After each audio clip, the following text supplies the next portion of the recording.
Olá, pessoal, tudo bem?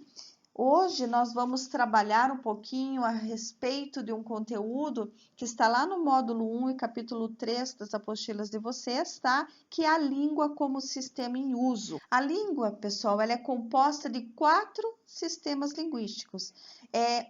Um desses sistemas linguísticos é o léxico, que trabalha com o vocabulário. Sempre que vocês ouvirem essa palavra léxico, é o mesmo que dizer vocabulário.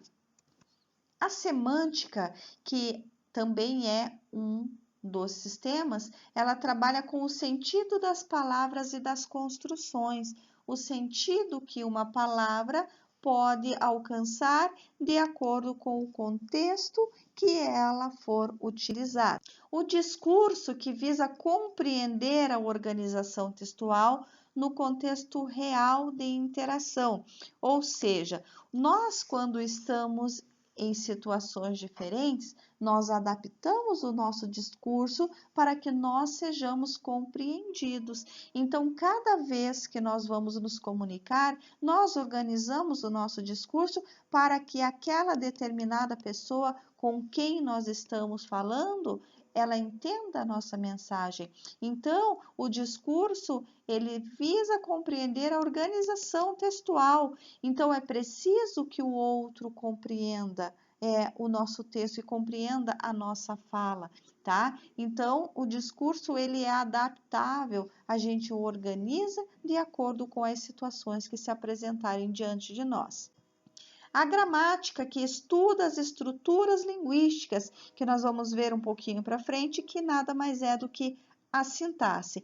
Para que nós consigamos compreender com perfeição uma mensagem, é preciso que as estruturas linguísticas estejam organizadas, senão a gente não consegue entender. Vejamos aqui, a língua, gente, ela se manifesta na oralidade e também na escrita. Veja que nós estamos falando de língua e não de linguagem, tá?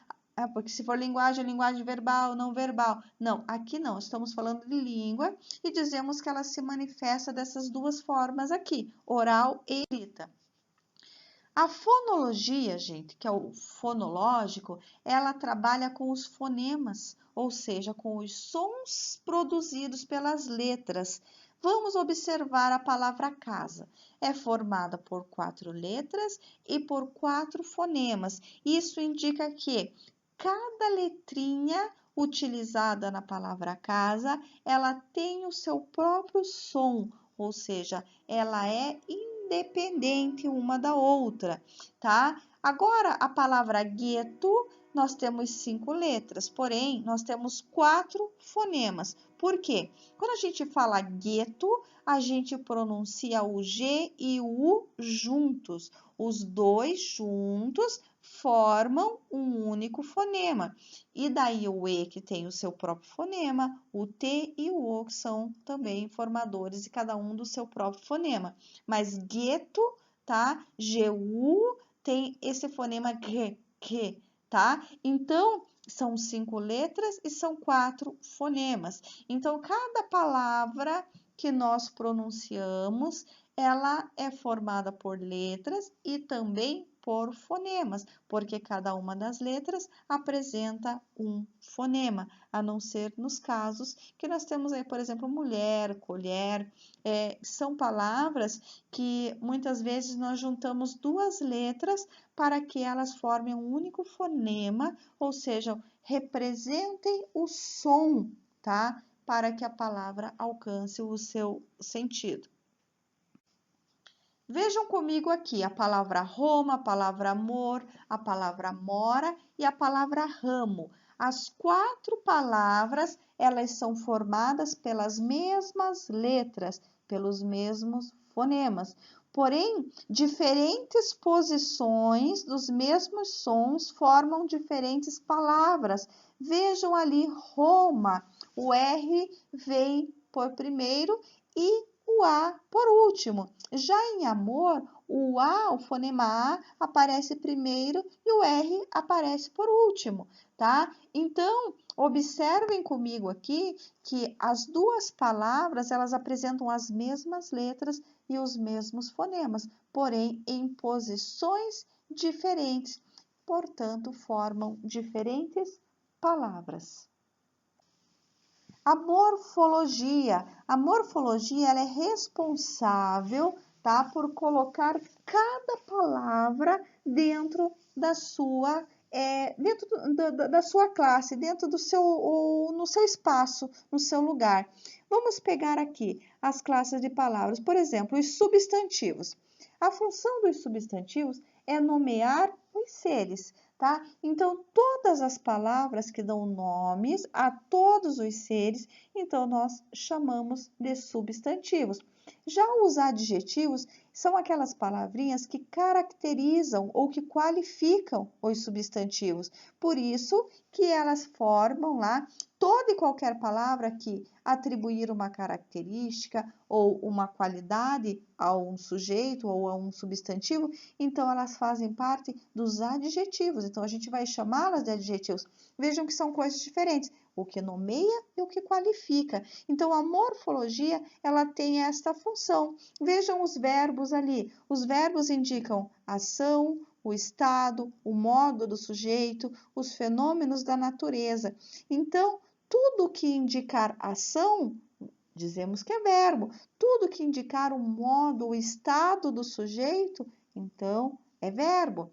E vejam que cada uma das palavras, ela está dentro de uma das categorias. E essas categorias nós chamamos de classes de palavras, que é aquela classe que determina o que é o verbo, o que é o advérbio, o que é a conjunção, o que são os pronomes, as preposições, os artigos, os numerais, as interjeições, os adjetivos. Então, isso, classes de palavras. E as classes, elas são separadinhas, cada uma exercendo a sua função dentro do texto ou dentro das orações. Vejam que substantivo é diferente de adjetivo. Advérbio é diferente de artigo, é diferente de preposição e de numeral, porque cada uma delas exerce a sua função dentro do texto e dentro da oração. Então, isso a gente chama de morfologia. Já a sintaxe, ela se preocupa em organizar a estrutura do discurso, a estrutura das orações. Vejam comigo aqui. Hamlet, o que é o amor?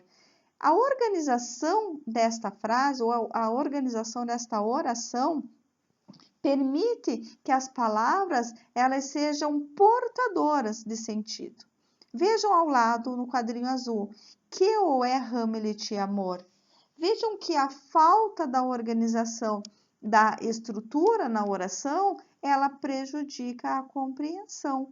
Então, para que a gente consiga compreender com perfeição a mensagem que é passada por um texto ou é passada por uma oração, por uma frase, é preciso que haja regra de estrutura, é preciso que ela seja organizada para que assim o leitor consiga entender a mensagem que está sendo passada através desse período. Quando falamos de semântica, nós estamos falando de significado, gente. A evolução e o significado das palavras e os sentidos que elas podem ter de acordo com o contexto.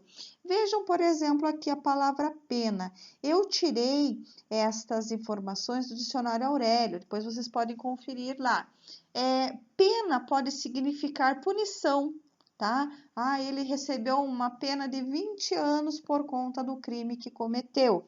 Vejam que pena aí está se referindo a um castigo.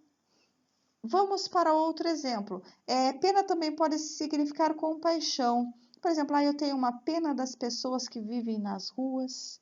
Tá? Veja que eu tenho compaixão por essas pessoas. Pena também reveste o corpo das aves. E pena também é uma caneta feita com o tubo da pena de algumas aves. Então, existem canetas que são feitas com penas. E essas penas, no sentido literal, aquilo que reveste o corpo das aves. Então, vejam que isso é semântica. É a questão do significado das palavras, os sentidos que elas alcançam de acordo com o contexto. E temos o discurso, que a cada novo uso de uma palavra, esse significado pode se atualizar e assumir diferentes sentidos.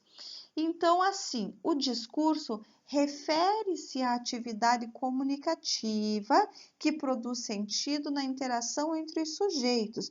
Ou seja, cada vez que nós conversamos com uma pessoa, nós vamos usar um discurso. Você usa um discurso com o irmão, usa um discurso diferente com o pai, e se você for falar sobre o mesmo assunto com os colegas, você vai adaptar o seu discurso. Se você for contar essa conversa para o professor ou para a direção da sua escola, você também vai adaptar o seu discurso. Então, o discurso, ele assume diferentes sentidos. Tá? Então, o discurso ele é uma atividade comunicativa e que ele alcança o sentido no momento da interação entre os sujeitos. Tá? Então, vejam que cada vez que você conversa, por mais que o assunto seja diferente, você vai organizar esse discurso para que ele seja compreendido por pessoas diferentes. Vejam comigo aqui o exemplo. Às vezes ouço passar o vento e só de ouvir o vento passar, vale a pena ter nascido. Tá? Vejam aí o vale a pena ter nascido. Então vejam que o eu lírico ele se sente feliz por ter nascido, simplesmente pelo fato de conseguir ouvir o vento passar, tá? Então isso é tão grandioso para ele que o deixa feliz. Então o que ele diz? Que vale a pena ter nascido. Tudo vale a pena quando a alma não é pequena. Ou então todo o esforço que é feito, ele pode ser considerável, ele é bom, ele é promissor, se a alma não for pequena. E quando a gente fala da alma não ser pequena, a gente não está falando em medidas, a gente está falando em grandiosidade de sentimento. Então vejam aqui que as duas expressões, tá? Elas são utilizadas em contextos diferentes. Então, o seu uso em cada um dos contextos trouxe para a gente um sentido. Então, são dois discursos com as mesmas expressões, porém, cada uma delas alcança um sentido. Vejam comigo aqui. Peso-pena designa, né? Designação da categoria de boxe cujos atletas pesam até 57 quilos, 152 gramas. Então, assim, cada vez que você usar esta palavra em contextos diferentes, então vai ter um significado diferente. Vejam que semântica e discurso, elas estão interligadas. Vejam a expressão tô quebrada, tá? Veja que o primeiro rapazinho ali, tô quebrado, provavelmente está indicando que ele está muito cansado. Veja o modo que ele anda. O emoji, ele está também com a língua para fora, quer dizer, estou quebrado, estou muito cansado. Na sequência, temos um outro cidadão. Este está literalmente quebrado, porque ele está com o pé quebrado. E, no último exemplo, uma jovem que está quebrada, mas ela não está quebrada nem de cansada e nem literalmente quebrada e de estar engessada. Ela está quebrada porque ela está sem dinheiro. Tá? Então vejam que cada um dos exemplos dados para vocês é um discurso, tá? É uma questão semântica. Cada expressão, cada imagem dessa, cada situação é um discurso que tem significados diferentes. A gente usa a mesma palavra, estou quebrado, tá? Mas o estar quebrado representa cada pessoa e cada uma das situações, certo, gente? Então, vejam que nós temos aí os sistemas linguísticos e esses sistemas, eles vão organizar cada uma das situações dentro de uma categoria, certo? Então, temos o discurso, temos a semântica, temos a fonologia, temos a sintaxe, correto? Então, vamos em frente.